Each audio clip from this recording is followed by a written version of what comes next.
Welcome to Dear Rach and Soph. Although I feel like I do the intro quite a lot, Rachel. I Hello. was How gonna are you? say, like, well, before you started, I was like, "Oh, is she expecting me? Should I start now this time?" So, Helen, let's do good. I'm pretending. Okay. Hello, everyone, and welcome to Dear Rach and Soph. I'm Rachel Johns, and this is my fabulous co-host, Sophie Green. How are you today, I'm Sophie? fabulous. Well, I'm fabulous. You've already told everyone I'm Oh, fabulous. you're So so let's just go fabulous. with it. Let's You're go with the always fabulous. fab. Thank you. It's great to see you. How are you? I'm a bit tired, and I don't really know why because I've had quite a relaxing week. But I'm a bit exhausted. Maybe it's the weather. It's bucketing down with rain and very stormy here. Yeah. What have you been up to this week? This week, I went on a writing retreat to Rottnest Island with my good friend Anthea Hodson, and also writer, and other good friends Rachel Treasure, who we've had on the podcast A couple of times, a yes. couple of times. We love Rach, and Fiona Palmer also, who hasn't been writing for a few years, but has kicked off her writing again. I'm sure people will be happy to hear that. So yeah, we went to Rottnest Monday to Friday. Got back this morning early because there was big storm coming, and so we ended up going on quite an early ferry. And yeah, I think I'm still feeling a bit sick from that. I don't usually get seasick, but it was quite um, stormy. So it wasn't Okay. a great start to the day. But no, it was a great week. We They got a lot more work done than me because I'm in between kind of, well, I'm like you, I'm supposed to be starting a new book. Have you started your book yet? Not yet. I've just been flat out with work actually. So my day job's been my night job for a while, and I keep looking above the camera because I have my iPhone up here, which is usually Oh, which you're used to my camera, using. and it's gone all cloudy, so I've taken it down now, so I'm not tempted to It's look. all good. Well, like Uh, I can't say that I've been super, super busy. I've had a few things going on, but not major things. But I think because I only finished my copy edits really like a week or so ago, I think I'm actually not ready to start yet. well, I Um, think that's absolutely fair enough, and therefore the Rotto retreat, as we mhm. might call it, could have just been a reset for you. It was, and I did a little bit of thinking and note taking and stuff. But yeah, initially this was supposed to be a research trip actually because it wasn't so going to be on Rotto. So last year, Anthea and I went to Ballara Station up north. Mhm. I remember that. Yeah, and I decided I wanted to write two rural rom-coms Hmm. and set them at like a tourism station like that. And so we booked to go again at the same time, basically, this year. So I could do a research trip. And Fiona Palmer, we've been on a few, because she's from WA too, we've been on a few writing retreats before. We haven't seen her for a while. So we said, you should come to Ballara Station with us, blah, blah, blah. So we're going to do that. And then earlier in the year, I went to Elizabeth Gilbert, which I talked about, and Rachel Treasure was there too with Anthea. And we were telling her about this, and she's like, "Oh, I want to come." We said, "Okay, you're welcome to. Like, it's fine." But then when I've changed from not writing the rural rom-coms, to focusing on women's fiction for the next few novels, Ballara is a long way to go. You have to fly to Exmouth. Well, if you're Rachel Treasure, you have to fly to Perth and then to Exmouth. Then you have to drive, and so there's a day, not quite a day of travel, but it's a long way to go. And if we were just using it as a writing retreat rather than research, we decided it was maybe too far to go. So then Anthony and I went to Rottnest to help at another writing retreat a couple of months ago or so, and we were like, let's go to Rottnest instead. So we got pretty much the last cabin there at the time. But I think Rottnest is a perfect place for a writing retreat. And I did say to the others, because we spoke a lot about you, Soph, because you're, you know, good Rachel Treasure and Anthea know you well and love you to bits. And we're like, we need to make this an annual thing, and Soph better come along next time. Maybe not always in Rotto, but I do think Rottnest is a really good place for a writing retreat because everything is close by. You're on an island, so you can't suddenly decide, you're going to go off and do something totally crazy somewhere far away. And winter too, it's not, we had some good weather, but a fair bit of not great weather, which means it's really good for just sitting inside and, you know, Mm. if you're not me, getting a lot of words done. For anyone who's not familiar with Rottnest, it's a pretty short ferry trip Yeah, from it's a Perth, well, I we took understand. the fast ferry from Freo, so it's a half an hour ride from Fremantle to Rottnest, and you can also go from Perth to Rottnest. So yes, if we have any overseas listeners, it's a little island off the coast of Western Australia. no cars apart from a few service vehicles and stuff. So everyone like rides bikes or walks. And it's really there's some really lovely places to eat and drink and sit around, as well as some great history to look at and lots of beautiful walks and things. So yeah, it was a really good time. And the aim was, I mean, I've been on retreats with Fiona Palmer and Anthea before, and our aim is usually to get a lot of words down. And it's amazing how much more you can kind of get when you're all, well, A, you don't have distractions from home or any other, jobs that you have to get done. But also it's kind of like when everyone is writing, you sort of just knuckle under and it sort of feed off each other. So I wasn't doing that this time though. I did write a bit of Mary Glenn there, the new serial that I'm doing, but apart from that, I had a pretty creative. And it's annoying because I thought, oh, if I'm not writing, I'd be reading, but I literally didn't pick up anything really. It was just, Because you needed a break, yeah. yeah. But Anyway, so it is how's your important. week? It's important to let the field lie fallow, as I'm fond of saying. Yeah. And with the new book and stuff, I know about you, but like I have the premise. I've pretty much got the characters now. But I just don't have for me to start. I think maybe we talked about this. Like I need the first like scene to sort Mhm. of kick me off, and I'm not there yet. So what about you? You're just too busy with work. It's literally been that, and it's weekends as well. So insight into the life of being a publisher who Yeah, is you have a lot of reading to do, so I right? have As well a as reading. I'm actually copy editing something at the moment, which I don't normally uh do, but I've been doing some structural edits, which I do often do, but yeah, because I'm now publishing some fiction, structural yeah, editing is more likely to happen with fiction than with yeah. nonfiction. So a bit of that going on, and it's just been a confluence of quite a few books going to the printer and a few things coming in. So I'm hoping for some I was going to say, do you have spare some time. downtime? Not downtime exactly, but quieter Enough time, I time. think soon. I think in the next couple of weeks it should be a little easier. And I do feel my next novel sitting there ready to go. So Wanting to that's go. always a good feeling. It's just, That's good. I know Yeah. when I get to it. And I'm really looking forward to it actually. It's that feeling of, oh yeah, I really want to be in that world for a while. Yeah, So because you haven't really written for a while because you've um not fiction, but I've realized it oh, just, you write lots, you write constantly, but I mean like an actual novel project where yeah. and I think that's probably good because it makes you itchy. Like whereas as I said, I've sort of just gone, Yeah, I've only just I'm back to finished back to back. one. So although I'm excited and stuff, I don't have that feeling yet. So because I am reading meanwhile in Mount Mary Glen, which is available through your Substack for paid Yes. subscribers. Now, do you feel excitement writing that? Yeah, I do. Well, like everything about writing, hey, when it's going well, you're like, oh, this is so fun. And then when you're stuck, like I think I said to you earlier in the week, I was a bit stuck with the last installment, and it's a different type of pressure but there's also no pressure. Like there's pressure and there's no pressure because I'm like, obviously there's pressure because people are paying me to write this, and I need to have it done by a certain time. But my overall no pressure is all I'm doing is a serialized fiction. It might turn into a novel, Mhm. but it might not. So I tell myself it's slightly different from writing a novel where I've got this overarching structure for the whole book. I, don't necessarily have to have that, I think. I mean, I do have it, but it's hard to explain. But yeah, like I sort of reminded myself, sometimes it might just be a fun slice of life about what's happening in the town, what I mean? And that's okay, I think. Yeah. Well, I think Yeah. it is too, because otherwise I would imagine you'd be considering, all right, where is this story going? I have to develop these characters. I have to think about all these things that may come down the track. Whereas Yeah. because you're writing as you go, and the readers are just enjoying each chapter as it comes in every week.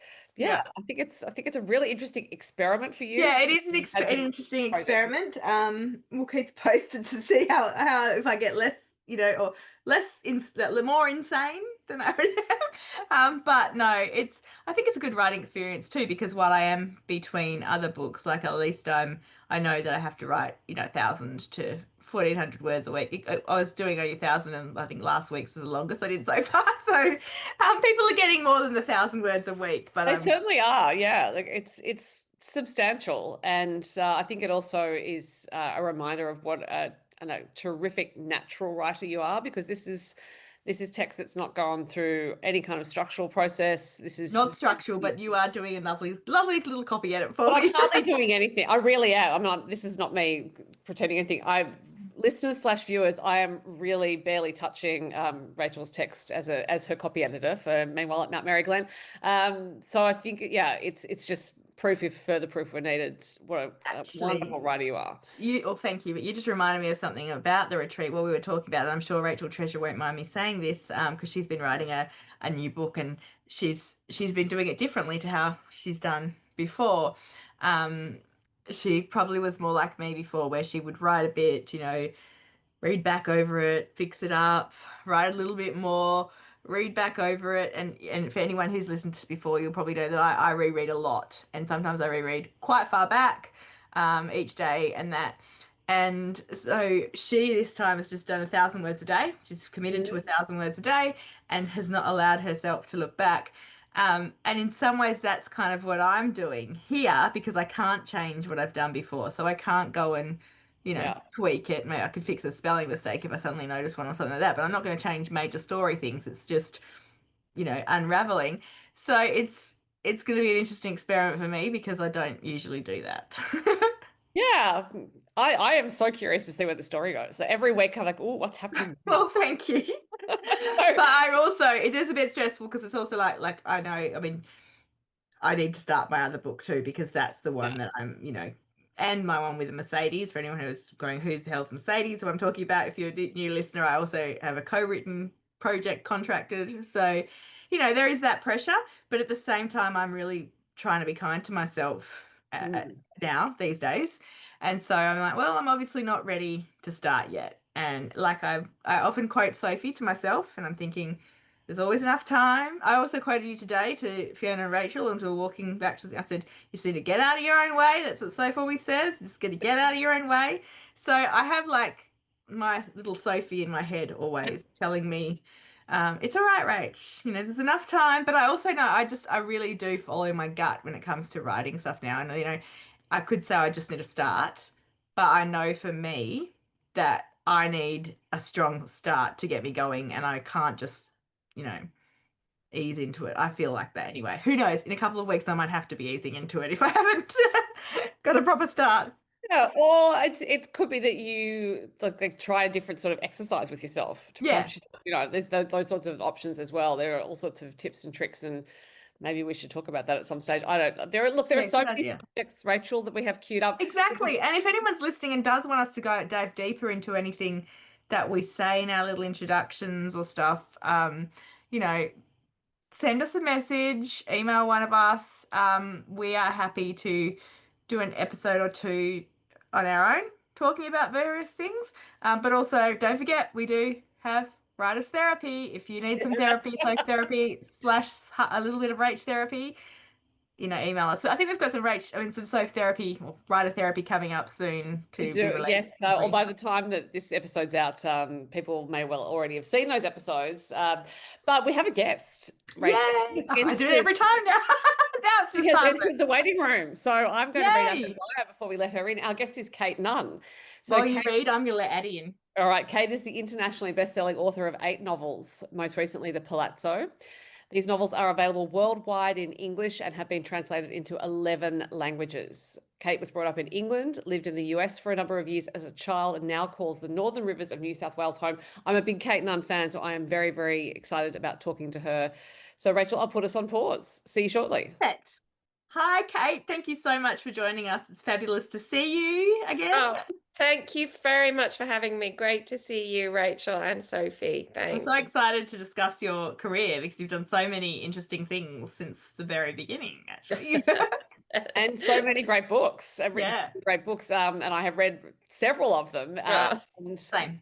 including The Palazzo, which is your latest one, which is I just love and have questions about. So I'm holding it up, although my Zoom, I've only got the arc here and my filter that makes me look appealing. That is slightly better than that. Anyway, the book's there if anyone who was watching wanted to see. yeah, and it's so I'm going to go straight into it and say we open with a body. This is not a spoiler alert because it's right there at the beginning of the novel, and we Yep. spend most of the rest of the novel guessing who the body is, presuming it's one of the characters we then meet. So we intersperse this strand of the story with the rest of the story, and the storyline centers around a birthday gathering for Vivi, who is a successful beauty businesswoman. Was she the first character who came to you? I think she actually probably was. Yes, her and Caro, her old uni friend.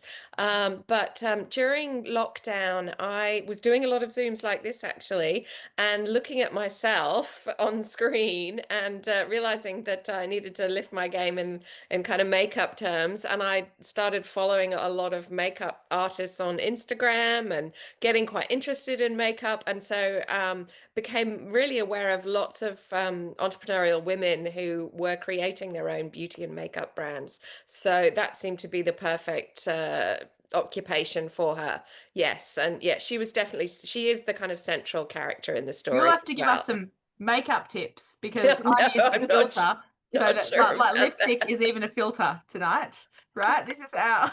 Rachel, I'm not using a filter. I do use my But makeup. you have great makeup skills already, so sorry. You have to give me some makeup skills, No, not Sophie. no, Sophie's I would fine. not claim to be an expert at all. Just yeah, Mecca is, I'm a very good customer of Mecca, let's just say that. Look, I love Mecca as well. So does that mean Vivi's been with you for a while? Hmm. Yes, probably. Although this book I actually wrote in kind of a tearing hurry of about 4 months. Well, Mhm. that was one of my questions. Happened. How long you took to write? Oh, sorry to It's preempt all that. good. What happened was I was looking at the kind of books I was really enjoying reading, and it was less and less historical fiction. Right. And I did a course in, and I thought, well, I'd really love to try writing crime. Little did I know just how tricky it was going to be. And I did a Curtis Brown crime writing course just to figure out what I could learn and what I didn't know, and wrote a whole novel and got a new agent as a result of that. One of the agents at Curtis Brown was really keen to sign me up, and for all sorts of reasons, which I can go into later if you like. I decided to switch to have her represent me, and that novel. Although we got offers in the UK, and there were offers, and they wanted like my next 2 or 3 books, and they wanted all the rights, all the world rights, and things like that. But they were going to pay, something that wouldn't have even bought my groceries for a year. Right. So I had to, and my then editor here, who I have a huge amount of respect and affection for, had seen another idea I was working on, which was the Palazzo, and said she actually preferred that. So I really had to put that other novel away, aside, Wow. which is the first time that's ever happened to me. But Yeah. it was heartening to hear other writers talk about that, and that at Mm. some point in your career, you might have a book that doesn't work or doesn't work until Yeah. many years later.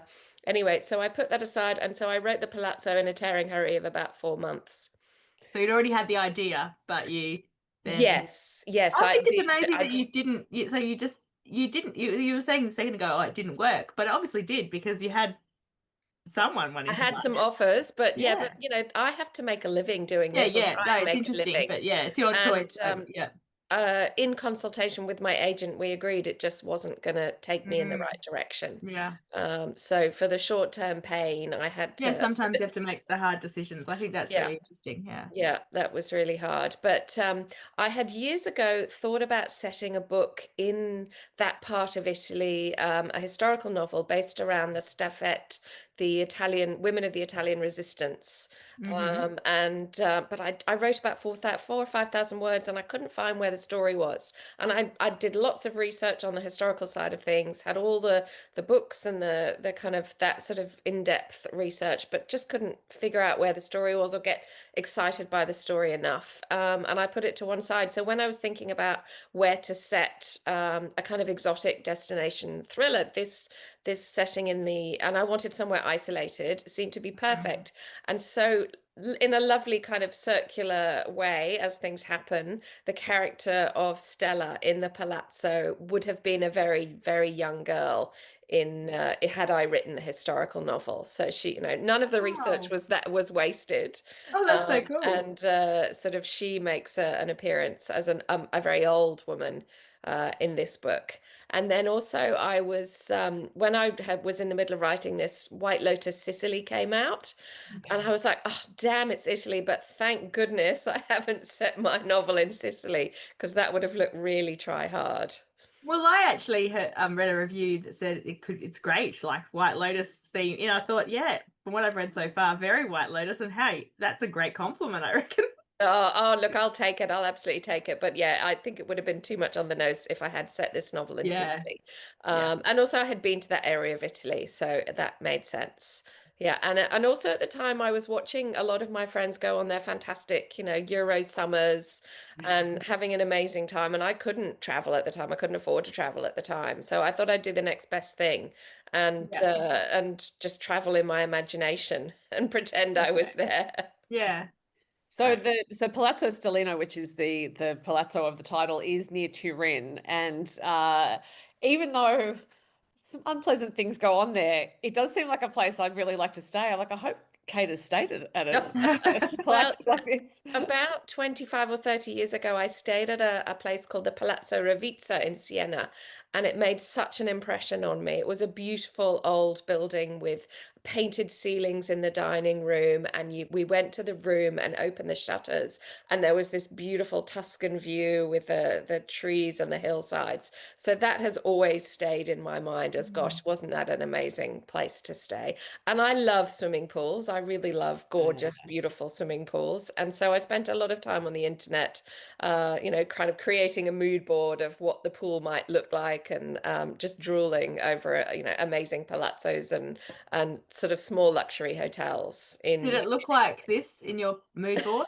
Like, because the Rachel's cover, I'm holding holding up the cover, sorry, for anyone Slightly. who's not listening. Slightly. I remember when I saw this cover the first time you revealed it, and I was just like, wow, that is a really good cover. I know. I don't even know where that is, actually. It's a different cover in the UK, isn't it? Yes, very different.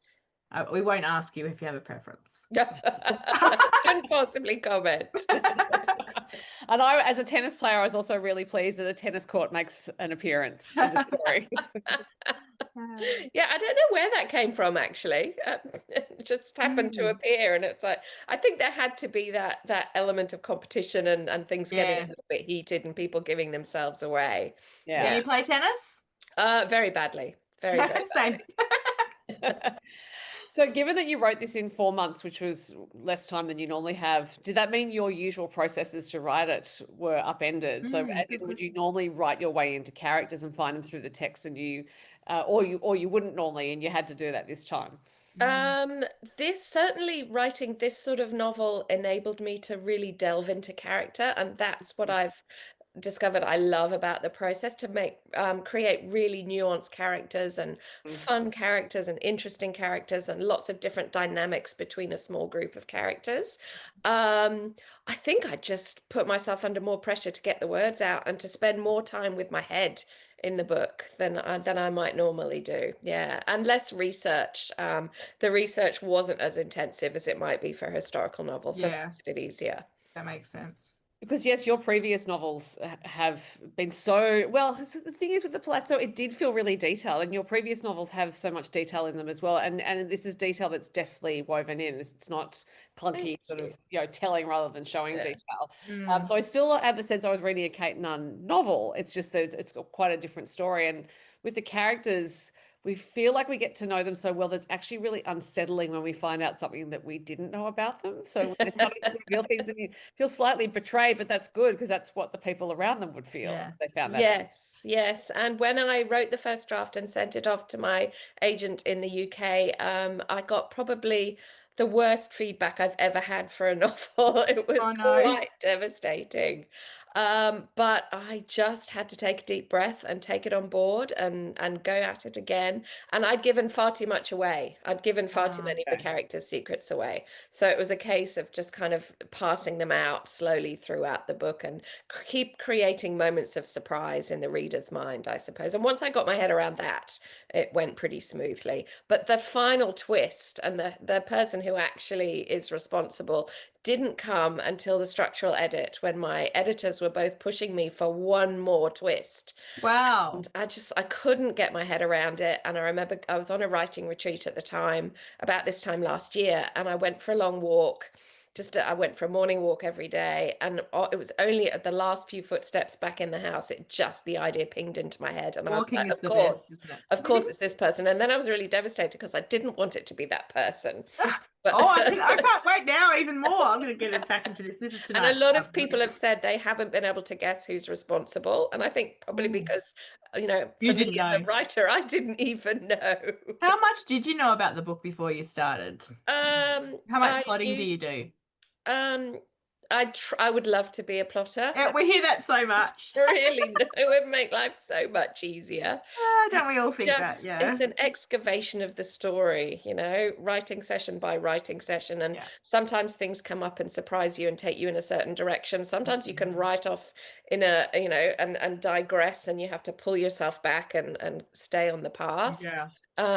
But it just slowly evolved.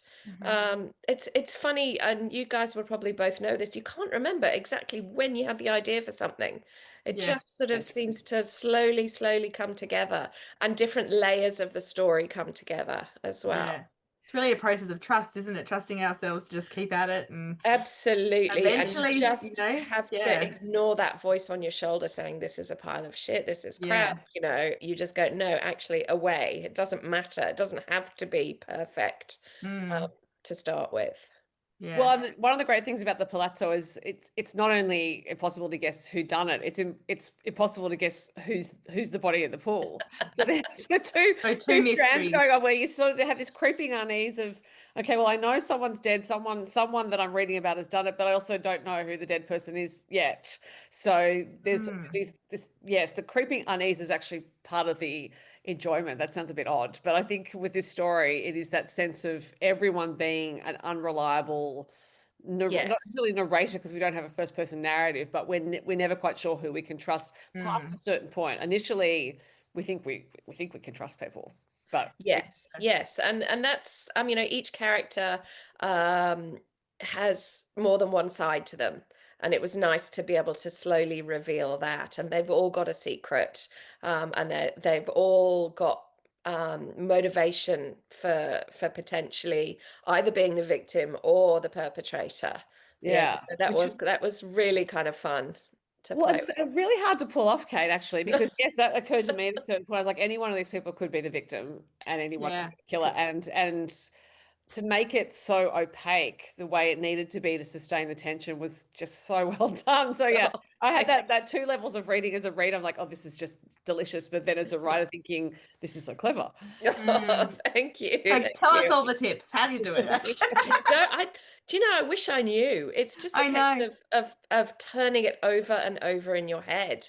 I think really becoming really familiar with the story, and giving each character enough of a backstory and an interwoven relationship with the other characters. And that's what I found really, really kind of a mental challenge, but so satisfying. Yeah. So once, I mean, you had Vivi first, and Caroline, her best friend from university days, and so that the whole cast though, were there any who actually popped up after? So after you said you had that brutal feedback from your agent, were there any characters who actually emerged after that feedback? Not necessarily, but certainly Vivi's assistant Jade became more prominent. And I liked that idea of playing with somebody who is in a fairly subservient relationship, but also, you know, appears to hero worship her boss. But does she really? And Vivi as a boss blurring that line between an employee and a friend, and her not having those boundaries quite in place. And for me, the most fascinating thing is what happens when you have a group of old friends and one or more are really a lot more successful than the others, but they still remain quite tight.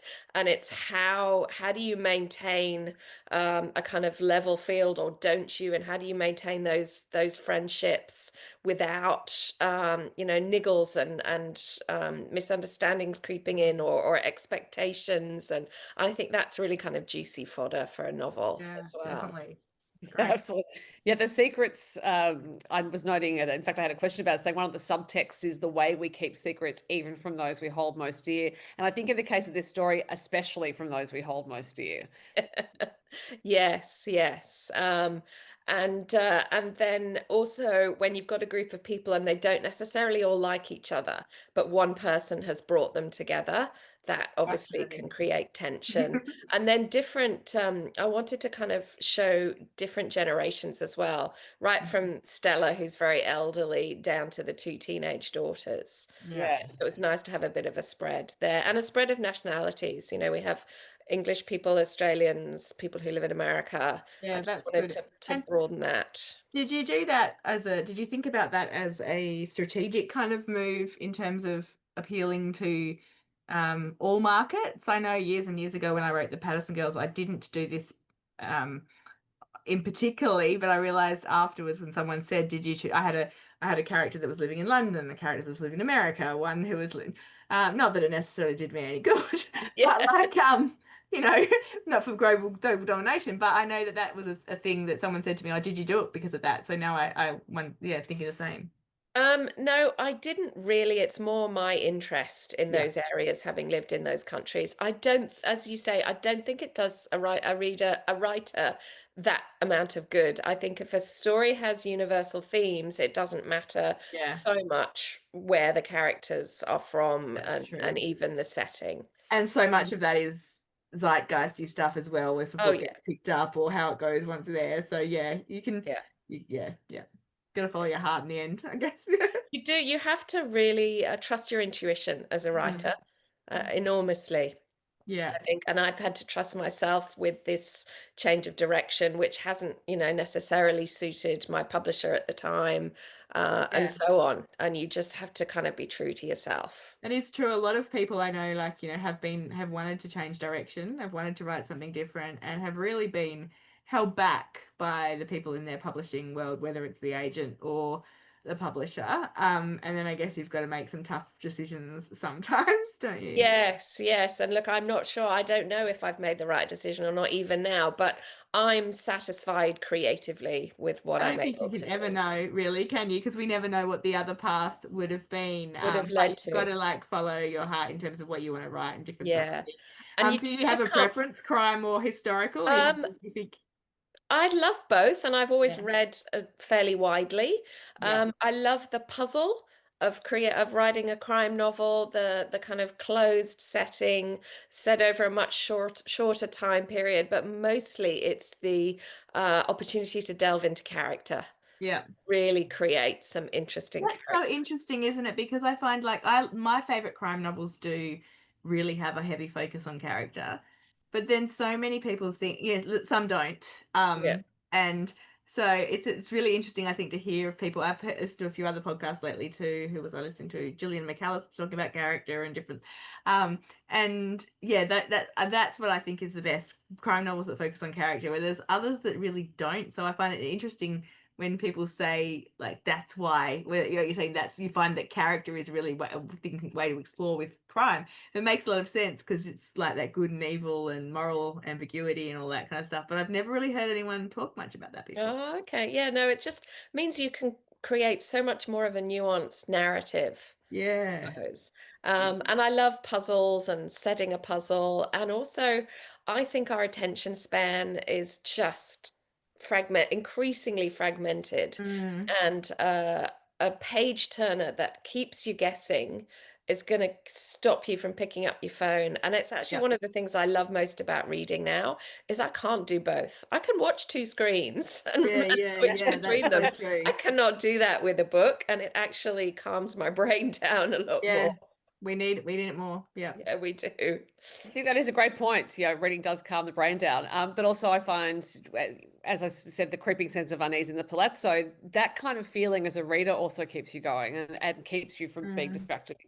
Yes. You feeling this momentum building. It's like, well, I actually want to go away to something else. I want to stay with the momentum and find Yeah. out what happens. Even if I know I won't get to the end of the novel by the time I'm going to fall asleep, I'm still It's being just one pulled more through. chapter.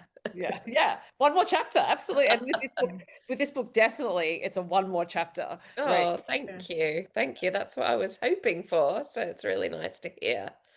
So, given that you've actually written quite varied stories over the course of your 8 books, and so we could never say that you are repeating the same story at any point. So, I'm wondering, therefore, in terms of the ideas that come to fruition for you, are you keeping a whole list of ideas, and obviously the Palazzo was one that you had as an idea before you started writing, and you had already written another manuscript, but over the course of your career, have you had like a cache of ideas that you go back to? Um, there's always that lovely, bright, shiny new idea that appears halfway through a very Yeah. difficult first draft, and I usually just park it, and it's often only a line or a fragment of something, and I just park it and then don't really think about it too much. I don't let myself get distracted, but generally they feel like just cabs lining up. It's weird. I just I write one thing, and then as I'm coming to the end of it, another, stronger idea begins to percolate, and I think, yeah, that may be part of what I will write. And I just write myself lots of notes about it, and some things don't make it into that idea, but Yeah. the absolute seed of it is there. And so, no, I don't have an endless list of, the next 20 novels that I might write and have to pick one. It's usually like, no, this is probably the next idea.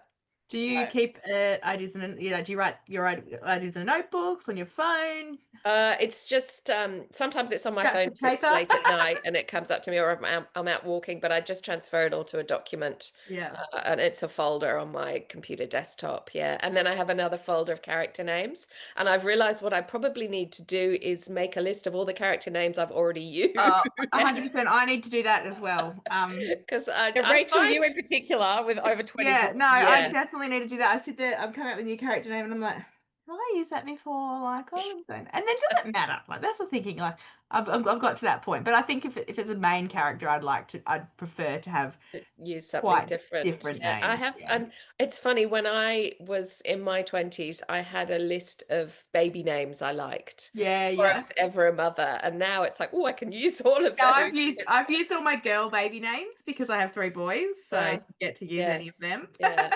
And I really struggle with male character names. I can always find the female character names. So do I. I feel like they're, although I'll off on an interesting tangent, maybe it's interesting, maybe it's not. I auctioned, or not auctioned, I gave away as a prize the main character name Uh-huh. in my next book. And actually, I'm just thinking as I'm doing it, maybe I can give it to someone. And I think I'm struggling to start. And I just have Uh, a feeling, I think it's the character name. I just realized when you're talking about that, like, that's not gelling for me, but I have to use it can because you abbreviate it? I was thinking that earlier in the day, but I now thought maybe I'll give it to her mother because her mother's Ah. quite a big character. So anyway, There's your main character but name. isn't it? Character names are important. Oh, Right? You they can have go to through a feel few and you're right. like, no, no, no. And then suddenly one comes, you're like, that's it. Yes, yes. Or Yeah. I'll meet somebody just randomly and think, oh, yes, that name will work. Yeah. Yeah. Yeah. Interesting. So you mentioned that you do have this other manuscript that you had written, and so what are your plans for that? I don't know yet. It's just sitting on the back burner. I And have that's a written, crime too. Yes. yes, it is. It's crime. It's less destination, less glamorous, I Yeah. suppose. But anyway, look, They want you to kind of write in the, like destination crime is a huge, really popular genre at the moment. yes. Do your publishers, are they encouraging you to keep in that lane for a little bit or? Well, this was a 2 book contract, so I'd already told them what the second book was going to be, Yeah. and I've actually delivered the manuscript. And Oh, that that's is exciting. very much in that genre. It's going to be called The Yacht, and it's my British publisher's already kind of put it out on the internet, so I can talk about it. Yeah. And it's set on a luxury super yacht sailing the Balearics, which is kind of Mallorca and Ibiza. Nice. Around the Mediterranean, and I watched far too much Below Deck while in the course of writing that. But really, I was fascinated, not so much by the staff, but how badly the wealthy people behaved. Mm. So Yeah. yeah, and again, it's an isolated but very luxurious setting, and lots of dynamics between 3 generations of a family. So a Yeah. little bit Succession-esque, but not hugely. There's different Awesome. elements to it.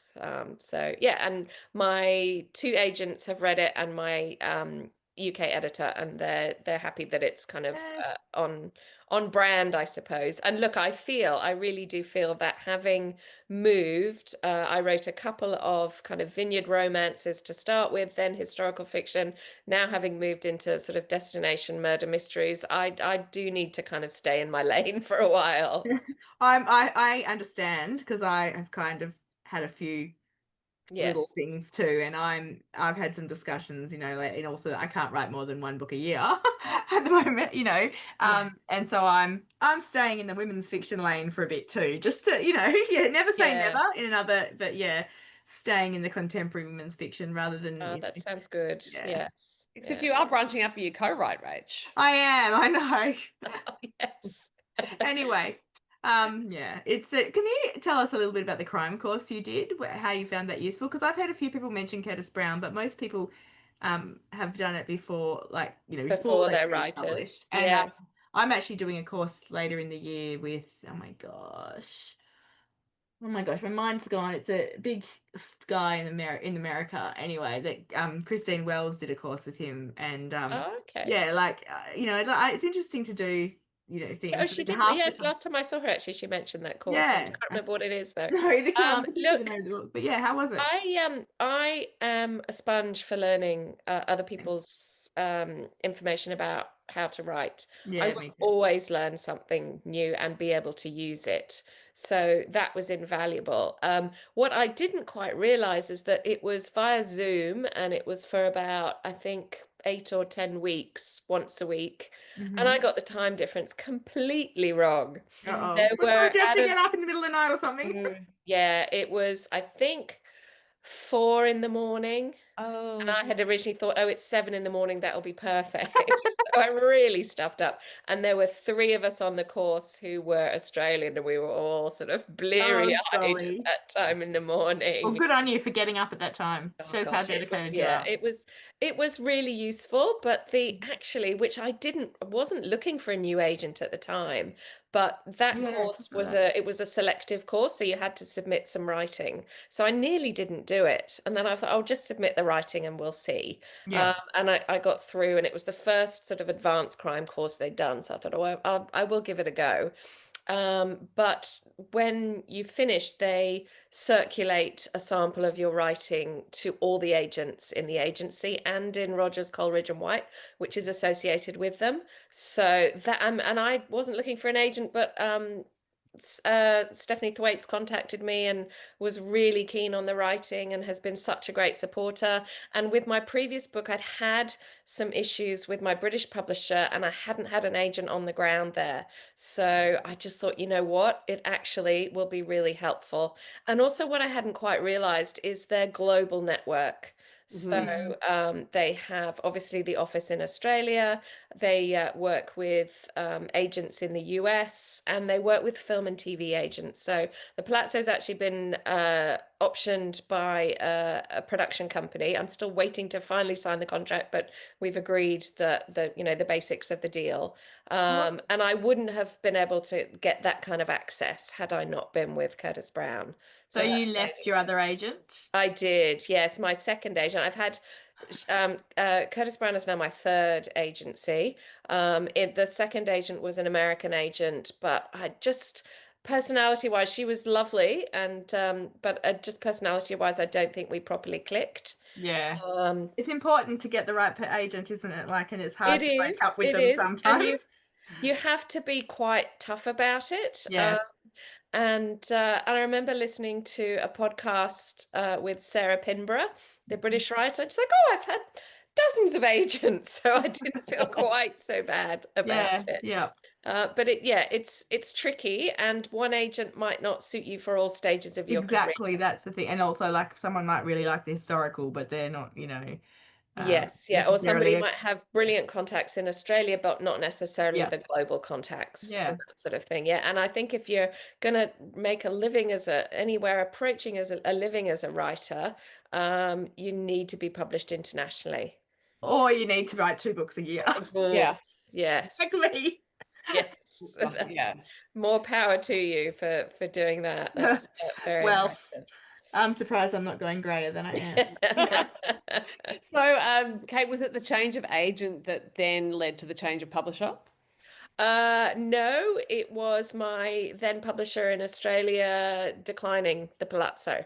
How? How? Well, I I guess think they. actually my publisher really liked it, but the marketing department had their concerns that I had maybe changed genres too many times. Yeah, And yeah. look, I completely understand it. Yeah, It's a there's all those business. different. Yeah. That's their decision to make. Yeah, so that's, it's been a fairly kind of tumultuous few years. It's just nice to have a book out again. It really Yeah. is. And think, oh yeah, that's why I do it. Don't worry, I have changed publishers too in the last, few years, and it can be Yes. very stressful, even if everyone's, doing it for the right reasons. And, it's nice to be past that, I think, sometimes. Yes, yes, Mm. yes. And look, it does happen. Authors change publishers and their Yeah. careers change, and it's just a fact of the business, really. We're lucky that still being able to keep going and pivot and do different, like because so many people it doesn't work, Oh, and you you're they love Janet. Yeah. you never know. You are never guaranteed. No. You're not owed a living. You're only as good as your last book. Mm. Really. Yeah, it's a tough business. It is. Well, you're We're all not owed a very. living, but that's also why you need to make business decisions like changing Mm. agents and Yeah. sometimes changing publishers Yeah. and the agent works for the writer. But Yes. Which it is so easy to forget sometimes, I think, as yeah, authors, because with, yeah, yeah, it definitely is. You got to remind yourself that. Yes. Well, sometimes you just, you do feel grateful to be Yeah, published. But the goalposts change as you become more experienced yeah, and you learn, so on you and live, you so learn. forth. Yeah. But yeah, I mean, and it happens with some writers. They have an amazing knock it out of the park deal, lots of translation deals for their first And book, then and then their nothing. second one doesn't do very well or doesn't get taken up, and that's it. Yeah. It's a really It is brutal. a tough gig, isn't it? But, that's why I think in the end you have to do it because you You can't love not it. You do it can't because not it's do what you do it. for. Yeah. yeah. Exactly, yes. And it did get to the point where I was like, well, I'm just grateful to be writing, and Yeah. that's the most important thing. And that's what it comes back down to. Yes, there is luck and timing and hitting the zeitgeist, but Mm. the only thing you can do as a writer is just try and write the best book you know how to. 100%. Yeah. Yeah. So when you, so I was just also thinking about you saying the new agent, as she was at the time, gave you some quite stern feedback on the Palazzo. I mean, that's a testing time as well, I think, Mm. in a relationship with an agent, because this was your first book with her. Yeah. You could have Yeah. actually thought, oh, well, hang on a second, like this is, I don't know about this. I could see that she was right, and I was just so impressed that she took the time Yeah. to really be very rigorous in her feedback. Yes, I'm not afraid of getting rigorous feedback, and I'm also not afraid of sifting what is useful and then what is Yeah. less useful or what I believe in. Yeah.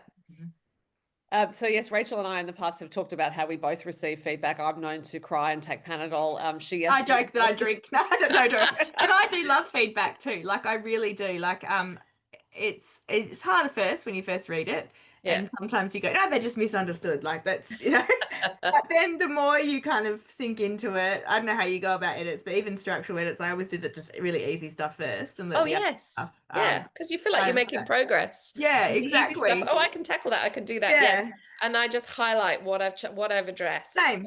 and Yeah. and tick it off, and then you're left with just the hard sections. But I I always also amaze what editors can see that, it's just that you're too close to it. You've kind far of, too and they close can, to it. that's why I think it's such, I mean, TV, we've talked to a couple of TV writers, it's much more of a group project, but having an agent who you can trust and a publisher who gives you feedback and stuff too, it just it always does make the book better, I feel like. Yes, and it's a collaboration after Yeah. a certain point. You do a lot on your own, but then Yeah. it's definitely very collaborative. It Yeah. always seems unfair sometimes that it's our names only on the Yeah, cover. completely.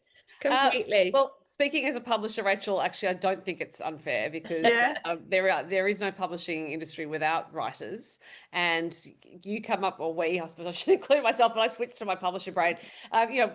Writers come up with the ideas, they create the manuscripts. The whole world that's in that manuscript does not exist Yeah. without the writer. No, you're Everyone right. else who's doing editing and working on it is, certainly helping to massage. Plus, if it bombs, the publisher then doesn't have to have their career go But down it's the also drain that as it well. just doesn't exist. Like, basically what happens is we take an idea and make an artifact, because that's Yeah. why I like to call it the manufacturing process or manufacturing division when it's local publishing, because it's always magic. The idea into an artifact. Definitely. Yeah, but the cover and the marketing can make or break a book. Yes, True. 100%. Yeah. Really. And I think that's so I can't remember how depressing. much. Rachel, wait, I don't know even. I don't think we've devoted a whole episode to covers, but certainly We talked. really should, and titles, because I've had a lot of cover discussions on titles with very different writer friends recently and stuff, and just tell them always you've got to fight for the best cover or the best, if you don't love it and you don't think it's going to sell, or the title, I feel like I've got quite a good gut when it comes to covers and titles, and I now have seen many friends who've had not great titles or covers for first, or like and if it's your first couple of books, it's even more important, right? Because you don't have that readership that's going to get your book no matter what it is like. And we all judge books by covers, and We do. Yes. and it is very so tricky. it can make or break your career in the first couple of books. And we all know what happens if you don't have great sales in the first couple of books. It's really hard to get another contract. Yeah, it agreed. sure Covers is. and titles are so important. Yes, Well, and sometimes the more simpler title, the tougher it is. So you have the Palazzo and then you have the Yacht. Now, in theory, that sounds like it's straightforward. Like, that's how easy is that, the Palazzo and then the Yacht? But it can be really difficult, because finding that exact right word that's going to do a lot of work. Yes. So you don't then have to have an extensive subtitle or try to explain things otherwise. Although this is a great subtitle. They're all killers, but only one will resort to murder. I mean, the tagline. That is really good. Did you come up with that, or did one of your publishers? No, I think I did, actually. Awesome. Yes, but yeah. It's really good. Yeah. Thank you. But the word Palazzo is pretty good too. I think this is the whole package. Beautiful, evocative word. Yeah. I think I originally had a different title, and that might have been my former publisher's suggestion to call it the Palazzo and keep it simple. So that's good. And I do think some publishers are really brilliant at titles and covers. Yes. That's a matter of instinct as well, often, with the titles. Yeah. It's just when it feels right, go with it. So I think you have different publishers in between the UK and Australia. Is that right? Yes. My British publisher is an independent publisher founded by a couple of people who used to work at Hodder and Stoughton, I think, and it's called Bedford Square. Okay. Yeah. That's a nice name for a publisher. I know, I've seen quite a few books. Do you know, it's the headquarters are in Bedford Square in London, and in my years ago, my first job was in publishing, and my second job was working at Chatto and Windus in Bedford Square. So that's a nice kind of circularity there. What did you do in publishing? I did a degree in English and publishing, and I worked for a literary agent to start with. Cool. Then I worked for a very literary publisher, Chatto and Windus, and then I worked for more commercial publishers, mainly doing nonfiction, actually. So you and Soph have a lot in common. Yeah. Lots of biographies and autobiographies, and then cookbooks. And then I wanted to write more, so I got a job, transferred out of book publishing and moved into magazines. And ironically, it was always in terms of wanting to do my own writing. Yeah. And the thing I loved most when I worked in publishing was writing the catalogue copy and the jacket copy. And I've written all the jacket copy for all my novels. It's actually my starting point for a novel is to write it as if I'm writing the back cover.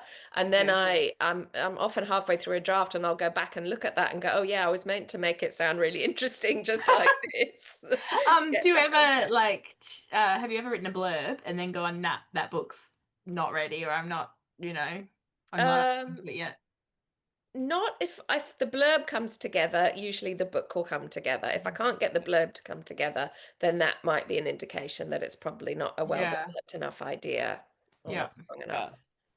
So when you went into magazines, I would imagine, since you had always enjoyed writing jacket copy and things like that, magazines just would have seemed like a natural extension. Yeah, it was still a learning curve, but I loved interviewing people. I'm very nosy, so I loved asking lots of questions, and creating a feature, writing a feature. And the features around people and what they were up to were always the most interesting to me. So yeah, I guess it was always there. Yeah.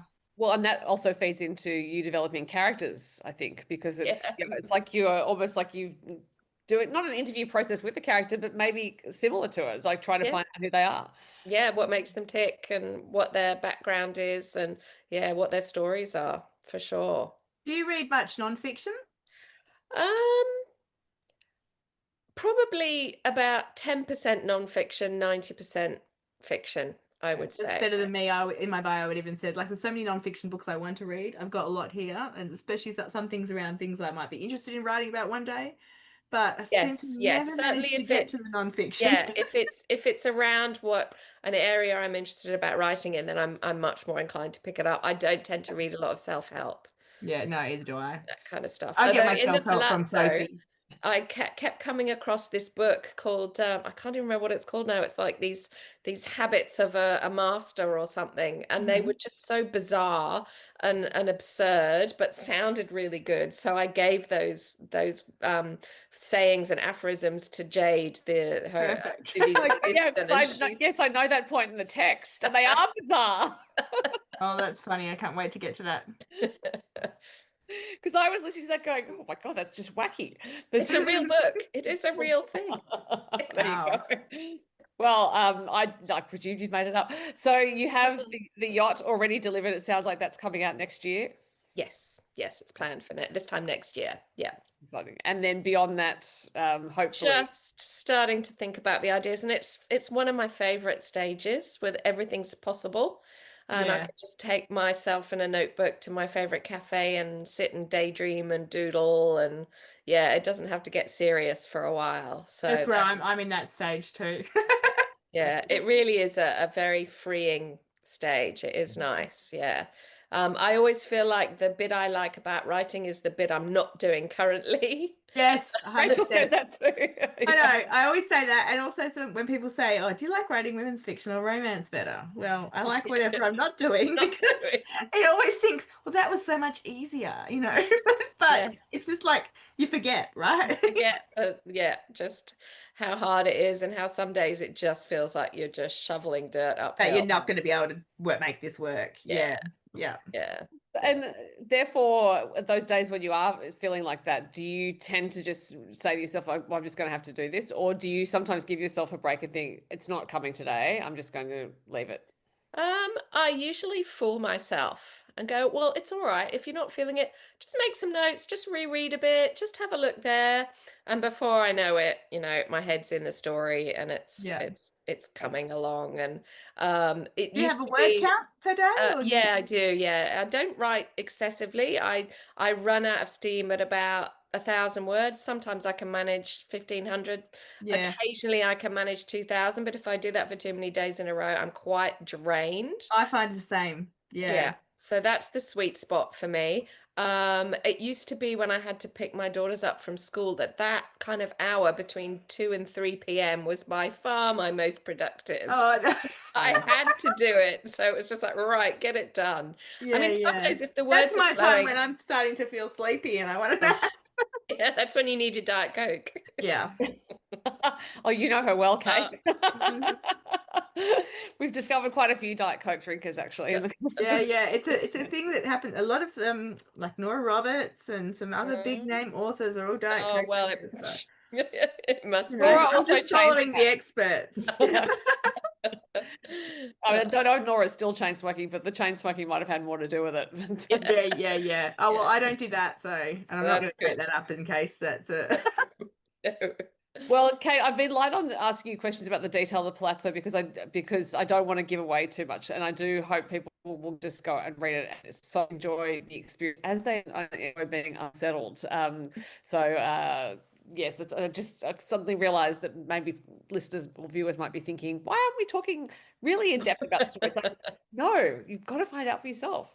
It is pretty tricky. One thing we probably could mention is the fact that there's quite a lot of food in it. And I meant to say that. Oh, the food. I was reading this afternoon and then I was like getting hungry. Food descriptions are mouth-watering, literally. There was one there's one particular multi-course meal where I was just going, oh my God, it all sounds amazing. Yeah, I mean, how could I not? It's Italy and it's the height of summer, and he's an amazing chef, the guy who runs the Palazzo. But I've always loved descriptions of food in books, even if they're just tiny, and even if they're of not the most delicious sounding things, they just really seem to resonate with me. And as a former kind of food writer and recipe book editor, that's just always in the back of my mind. So it was quite fun to really lean into that for this book, yeah, and just indulge my interest in writing about food. Well, there's a lot in the Palazzo for everyone to enjoy, so I hope everyone rushes out to read it because you will not regret Thank you. it. And I think we should leave it there. It's a Friday night at the time we're recording. Kate, yeah, I've got a book to finish reading. That's right.